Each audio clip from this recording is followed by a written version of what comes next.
richiedenti asilo. Si tratta di Bangladesh, Colombia, Egitto, India, Kosovo, Marocco e Tunisia. ইতালিতে অবস্থান করা অবৈধ বাংলাদেশিদের জন্য দুঃসংবাদ।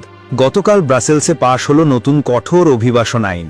বাংলাদেশ ও ভারত সহ 7 দেশের নাগরিকদের আবেদন দ্রুত নিষ্পত্তি করে ফেরত পাঠানোর সিদ্ধান্ত হয়েছে।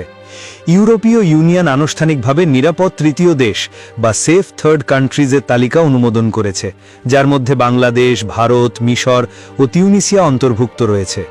এই তালিকাভুক্ত দেশের নাগরিকদের আশ্রয়ের আবেদন এখন ফাস্ট ট্র্যাক বা দ্রুত প্রক্রিয়ায় যাচাই করা হবে, যার ফলে আবেদন প্রত্যাখ্যান এবং নিজ দেশে ফেরত পাঠানোর ঝুঁকি কয়েক গুণ বেড়ে গেল। এই নতুন আইনের ফলে ইতালির স্বরাষ্ট্রমন্ত্রী মাত্তেও পিয়ান্তেদোসি আলবেনিয়ার অভিবাসন কেন্দ্রগুলো পূর্ণাঙ্গ রূপে সচল করার আইনি ভিত্তি পেলেন।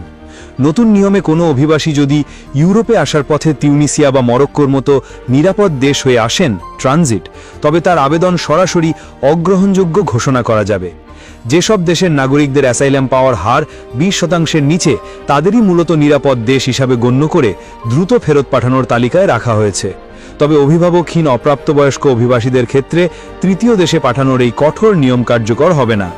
নেদারল্যান্ডস উগান্ডার সাথে এবং ইতালি আলবেনিয়ার সাথে যে মডেল তৈরি করেছে তা এখন ইউরোপ জুড়ে স্বীকৃত হতে যাচ্ছে।